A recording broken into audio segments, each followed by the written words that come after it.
Welcome to Nevada Newsmakers, coming to you from Washington, D.C. On the broadcast today, Congresswoman Dina Titus for the whole show on all new Nevada Newsmakers. Safety. We all think about it. You think about it when he buckles in, when you check your mirrors and put away your phone. RTC thinks about safety too. In fact, we create it. Center turn lanes mean fewer blind spots. Bike lanes keep cyclists and you safe. Roundabouts reduce injury collisions, and all these crosswalks are designed to keep families like yours safe. Safety is your priority, and it's ours too. Every day, in everything we do. Pro Group Management offers workers' comp services to a growing number of industries. As businesses grow and change with the times, the need for a solid workers' comp program must be flexible and up to date. The evolving nature of regulations can make staying ahead of complex tasks challenging. But Pro Group Management simplifies the work so your industry can move forward and succeed. Pro Group Management, workers' comp that works for you.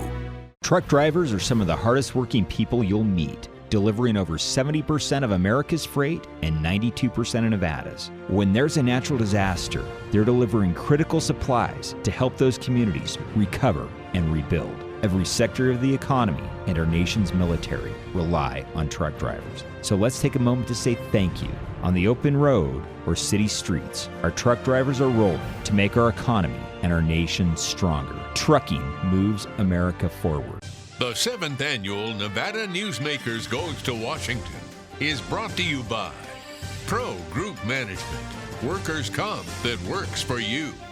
University Medical Center of Southern Nevada, compassion, accountability, integrity, respect. Tolles Development Company, breathing life into Northern Nevada's future. And the Regional Transportation Commission of Washoe County, meeting the community's present and future needs. This is Nevada Newsmakers with host Sam Shad, a no-holds-barred political forum. Now, from the Nevada Newsmakers broadcast headquarters, here is Sam Shad. And back on Nevada Newsmakers, coming to you from Washington, D.C. We are delighted, as always, to welcome back to the program Congresswoman Dina Titus, who represents Congressional District 1, which encompasses the Las Vegas Strip. You're the chair of the House Subcommittee on Economic Development, Public Buildings, and Emergency Management, and in that position, you are investigating President Trump's land holdings and alleged violations of the Emoluments Clause of the Constitution, which prohibits a president from accepting payments from foreign governments or profiting from other governments. Your subcommittee is investigating whether President Trump violated the Emoluments Clause by profiting from his lease of the old post office. He referred to the Emoluments Clause as phony. Your thoughts on that? Well, obviously he doesn't know the Constitution very well, or else he thinks it's all phony. But he has no defense because it's very clear that what he's been doing is unconstitutional, illegal, because it's in the lease itself, and unethical. And I think we have to call him on it because nobody's above the law. What part of the lease is the part that is illegal? It says in the lease that you cannot profit if you are an elected official. It's kind of like the Nevada law. In Nevada, you can't be a member of the legislature and give yourself a state contract, or in the governor's office or something like that. It's pretty straightforward. It's pretty common around the country. So at this point, according to the New York Times, at least today, they are slowing things down a little bit because they want to provide more evidence for the Congress and the public to move forward with this impeachment inquiry. But it seems to be obviously leading at this point to an impeachment. How soon do you think that that's going to occur? Well, I don't think anybody's put a deadline on it. Some people speculate you want to get it done before Christmas, before Thanksgiving. I think it'll happen when it's ready. Now, there's enough evidence there for me to impeach him tomorrow, but we want to be sure we make the very strongest case we can, not just for the public, but for the Senate, because that's where the case will be tried. Okay, so at this point, Mitch McConnell appears to be willing to let this move forward. What is the pressure on him at this point to let that happen rather than block it? Well, it's in the rules of the Senate that you have to take it up. So he'd have to change the rules of the Senate in order to not hear it.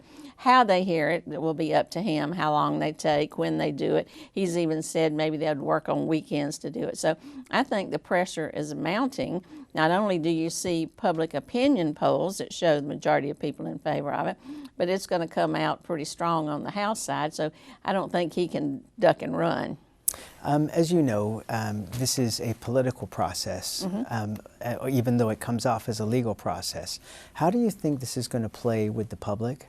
Well, you're right about it being a political process, and it's not subject to the same rules as a court of law. You need to think of it like you think of a grand jury. That's where you meet, you see if there's enough evidence to go forward with a trial.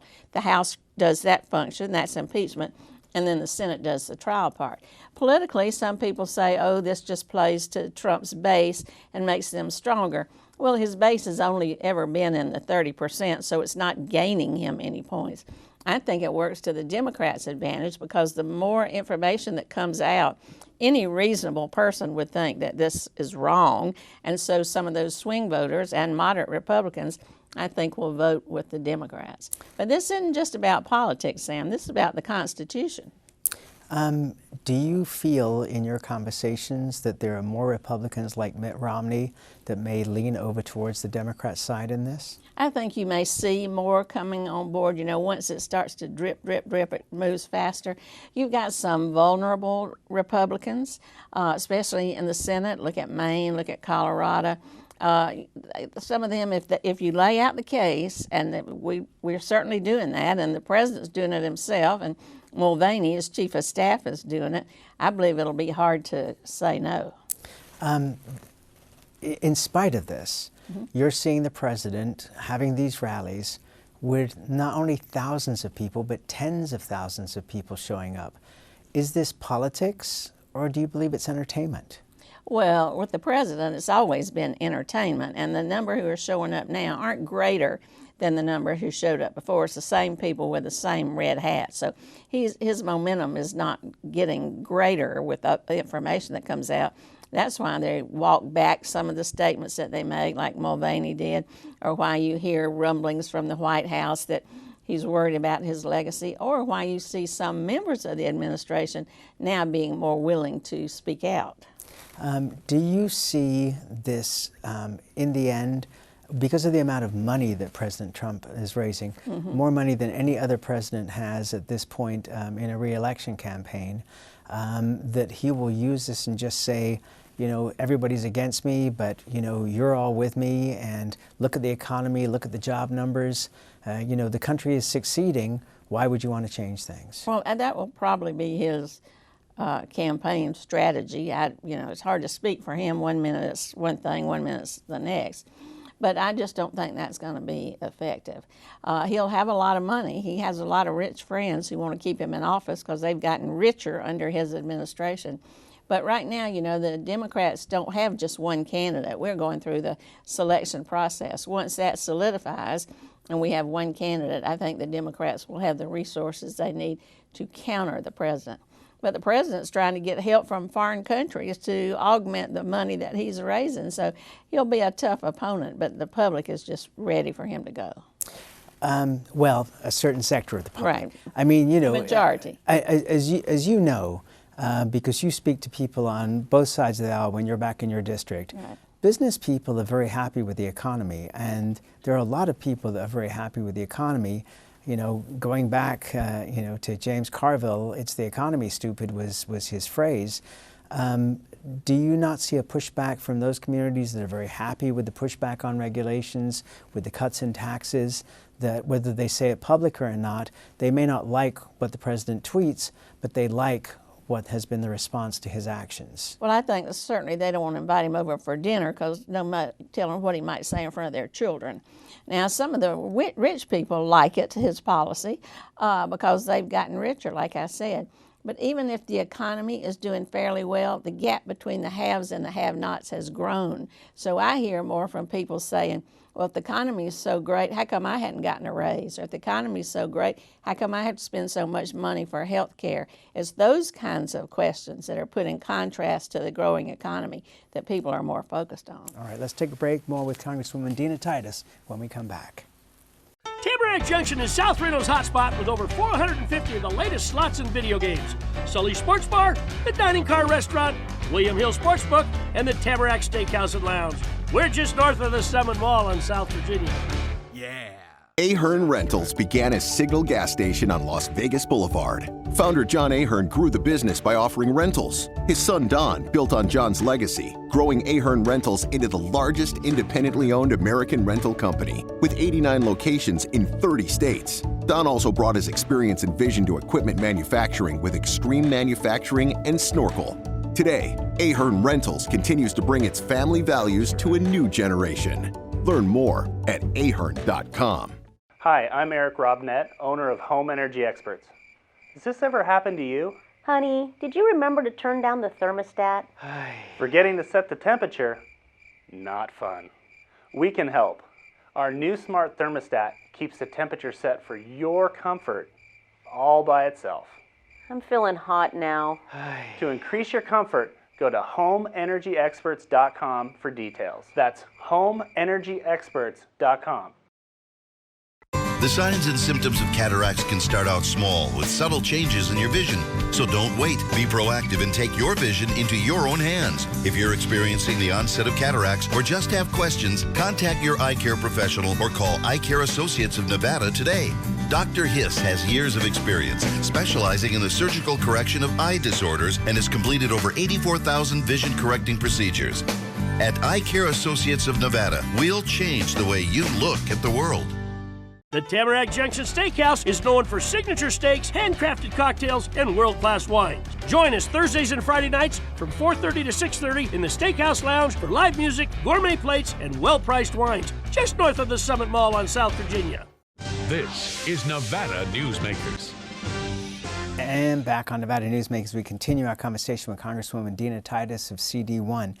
President Trump backed off his announcement that the G7 conference would be held at his Doral, Miami property. Your thoughts on the original idea there? He said it would save the country money. Well, it's just atrocious. It's just a violation of the public trust when you use your position of power to make money for yourself. And he may have said it would save money. He was going to do it at cost. But the reality is that is a failing business property. You can look at his own books and see how they've lost money. The rumor around Miami is they're going to tear it down because the neighborhood's gotten so tough, nobody wants to go there to play golf.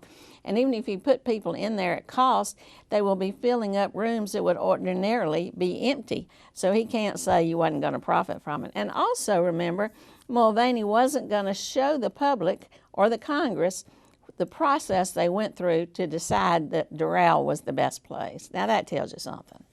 On a slightly different topic, Vice President Pence stayed at President Trump's resort in Doonbeg Island when he took an official visit to that nation. He defended his stay at Trump's resort, saying it was the ancestral home of his mother's family. Is this an issue your subcommittee is also looking at? Well, it certainly relates to the Emoluments Clause, but my subcommittee focuses on public buildings, so that's a private facility. The post office, where the Trump Hotel is here in Washington, right down the street on Pennsylvania Avenue, is a public building, so that's why we have jurisdiction over that specifically. You ever been there? I'm not going to spend any money with Donald Trump. Well, no, I mean just to walk in and take a look and see who's there. No, but that's how you get most of your reports, is just anecdotally. But we do have some information about foreign countries staying there. You had a big Filipino Day celebration. You had a couple of Kuwait National Day celebrations. The Greeks had an event there. People are spending money from foreign countries, and that is a direct violation of the Emoluments Clause. On a different topic, you were the co-sponsor of the resolution to condemn President Trump's decision to pull out and leave the Syrian Kurds on their own in the face of the Turkish military. You said you were worried about what the move does to our national image and the willingness of foreign governments to trust the United States. Can you expand on that? Yes, this just came out of nowhere without the advice of our national security, defense, diplomacy. It's just something he decided to do. Now, that we have been fighting with the Kurds for years to hold back ISIS. They have lost thousands of people in this fight. They have been our strongest ally, and now we're just pulling out and leaving them to the mercy of the Turks. The Turks have been after them forever. They don't want to see that homeland established there by the Kurds. Now, if we'll pull out from the Kurds, who else will we pull out from? We've already had some conversation from the president about pulling out of NATO. He doesn't like multilateral agreements. He's pulled out of a test ban treaty with Russia. What are our allies going to think? They're going to think that they can't count on us. But it's not just leaving the Kurds abandoned. This just sows chaos throughout the whole region. Now you've got ISIS on the loose. Who knows where they're going to end up? You've got Turkey getting everything that they wanted. You've got Russia now helping Turkey against the Kurds. You've got Syria kind of, who knows which side they're on today or tomorrow. Saudi Arabia's out there. Israel should be worried about what we will do. Are we good for our word? Well, and that was going to be my question, which is we have not heard anything from Israel on this topic. Now, they're embroiled in the elections there for prime minister, and Netanyahu has had to step down, and his opponent is now going to attempt to form a government. But do you hear anything about what Israel's thoughts on all of this are? Because they're the most important ally we have in the Middle East. Well, that's right. They're our longest standing ally, and they're the democratic kind of stronghold there. We know that Israel is always very anti-Iran, but Iran may be emboldened by this because whenever there's chaos, they can step in and stir it up more. It's kind of an unholy alliance between Israel and Saudi Arabia, but it's one of those cases of the friend of my friend is my, that old saying. So it is just, what is so troubling is that we have abandoned our allies, the Kurds. Our other allies throughout Europe don't know what to think that we're going to do next. And there's just no planning. Where do the Kurds go now? Where do those ISIS people go now? That we have nothing for tomorrow. It's just an impulsive act by the president. Okay, so you understand this situation perfectly because this is an area of expertise for you. But the average person looks at the war in Afghanistan, looks at these other wars, and does talk about these endless wars and the trillions of dollars that we've spent. Do you think that in the end that the president can use this with his war chest to make a case that the American public will respond to, which is, I'm just stopping these endless wars? Well, I'm for stopping the endless wars myself, but I think you have to be smart about it. That's why we have national security experts, intelligence experts, diplomats to do it the right way. You don't just pull out and leave somebody abandoned because what's going to happen is down the road you're going to be back in there and it's going to be more costly than it was if you'd done it the right way to start with. Do you look at this president and, as you say, the lack of diplomacy? He's upended a system that has operated probably going back to the Greeks and the Romans. Does it ever come back the way it was before, which is the language of diplomats, where every phrase, every word, every syllable is parsed? No, you can never come back. That's one of the things about this president. He has changed a lot. You can't unring the bell. So even if he is impeached and removed or not reelected, it won't swing all the way back to what it was before. And that's the frightening thing. You have to move forward, but you are losing ground, whether it's in climate change research or medical research or diplomatic relations or arms control. You have to make up the ground you lost before you can begin to move forward again. Pat Mulroy on this program, when I asked her about climate change and the pendulum swinging in the other direction, she said that that's a natural occurrence. When you see a change of administration from Democrat to Republican, you're always going to see that pendulum swing. Do you not see it under the next Democratic administration, which will eventually come, for you I'm sure sooner than later? Do you not see it coming back in the other direction to the same degree? Oh, well, I think it swings, but it swings like this. Now it's like this. So I think that's a big drastic change. I don't think it's a question of coming back a little. It just cannot come back to where it was before. All right, let's take another break. More with Congresswoman Dina Titus after this timeout. Dimitri Prine here for Design Outdoor. Come visit Design Outdoor's store and backyard to see our wide selection of fire pits, barbecues, and pizza ovens, natural stone water features and fountains, and frost-proof pottery. Our store and backyard are located at 11600 South Virginia, just north of DeMonte Ranch Parkway. Visit designoutdoor.com or call us at 851-9499. Can't do it. Stupid, like my mom. We can't do anything at Mommy's because you won't pay child support. Dad said you cheated, and he's not even sure he's my dad. Mommy said you left both of us, so she isn't gonna let me see you. I look just like my father. I'm divorce attorney Marilyn York, and I may represent men, but hate has no gender, only casualties. Please, stop sacrificing your children in your war against your ex. Everyone is talking about opioids, but they're not the only drugs that can be harmful if taken in large quantities or not as prescribed. You also need to be aware of side effects from anxiety drugs, muscle relaxants, sleep aids, and stimulants. Mixing prescription drugs with other drugs or alcohol can be dangerous. If you take Ambien with a glass of wine, it may be enough to stop you from breathing. Prescribed drugs can be just as dangerous as illegal drugs. Take medications only as directed. This is Nevada Newsmakers. And back on Nevada Newsmakers, we continue our conversation with Congresswoman Dina Titus of Congressional District 1. Speaking as a member of the Foreign Affairs Committee, you recently said, John Bolton is a warmonger who is a terrible advisor to an already clueless president on matters of foreign policy. Did I say that? I've got the quote right here. Has your opinion on Bolton softened any since it looks like he strongly opposed the secret diplomacy of Trump's personal lawyer, Rudy Giuliani, in the quid pro quo Ukrainian scandal? No, my position on Bolton has not softened. He is still a warmonger, and that didn't change just because in this one incident he wasn't willing to violate the Constitution or the law to get a foreign government to interfere in our election. I think you're talking apples and oranges.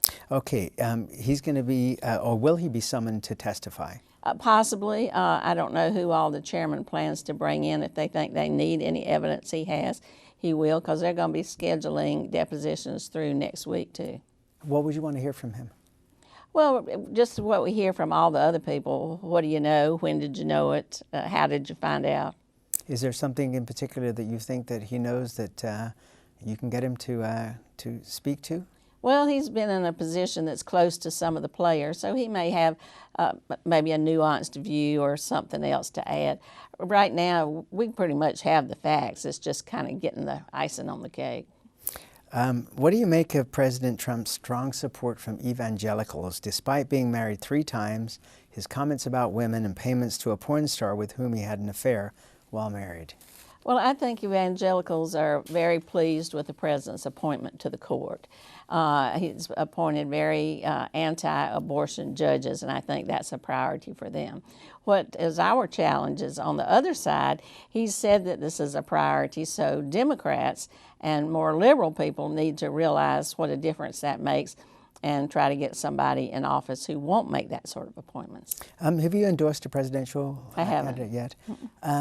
The New York Times put out a story today, as we're taping this, that said that there are a lot of Democrats at this point who are dissatisfied with this enormous slate of candidates and are looking for somebody new to come in at this late date. Michael Bloomberg, for example, is one of the names being mentioned. What are your thoughts on that? Oh, I think Democrats go through that often, looking for somebody else who's going to ride in on a white horse. I think once it starts to winnow out on its own, some people will not have the money to sustain campaigns. The party will come together behind one of the candidates who is in the race, or maybe I should throw my hat in the ring. I don't even have a comment on that. Senator Reid put out advice recently through the Review Journal suggesting that Democrats shouldn't go too far to the left, that on Medicare and other issues that that they should be a little more centrist. Do you agree? Well, right now you're seeing two pretty strong splits in the party, the liberal lane and then the more moderate lane. And both candidates on both sides are pretty good at articulating their position. If you go back and look at the last election, those that have gotten the most attention have certainly been the more liberal members, like the Squad, but those that won the most seats have been the more moderate, who played to the issues in their own districts. And so I'm not sure which way the party's going to go. By the way, speaking of the Squad, I thought it was very interesting, and it's a couple of months ago now, when Nancy Pelosi kind of let them know who was in charge when she talked about them having 4 votes, and in their vote, that's what they got, was 4 votes. Well, I would never cross Nancy Pelosi. I mean, she's a tough lady. You saw her kind of telling that to the president the other day in that fabulous picture taken of her standing up, and she wasn't going to be dissed by anybody, and she wasn't going to put up with somebody who she thinks is acting unethically and illegally. We've got about 30 seconds left here. The Safe Banking Act, which would help folks with in the marijuana business, instead of having to carry around satchels of cash to pay their taxes, etc. Is that going to hit a roadblock with Mitch McConnell? I hope not. There are some members of the Senate, Maine, Colorado, again, who are supportive of it. Nevada. We passed it out of the House in a landmark decision, first time a marijuana bill has stood alone and come out of the House, and it was bipartisan. So now we got to muster our resources and try to get it to pass out of the Senate. Thank you so much for doing this, as always. Thank you. Hope to see you sooner. Thank you. Thank you, and we'll be right back. The 7th Annual Nevada Newsmakers Goes to Washington is brought to you by Pro Group Management, workers' comp that works for you. University Medical Center of Southern Nevada, compassion, accountability, integrity, respect. Tolles Development Company, breathing life into Northern Nevada's future. And the Regional Transportation Commission of Washoe County, meeting the community's present and future needs. A bird's eye captures its surroundings at different heights.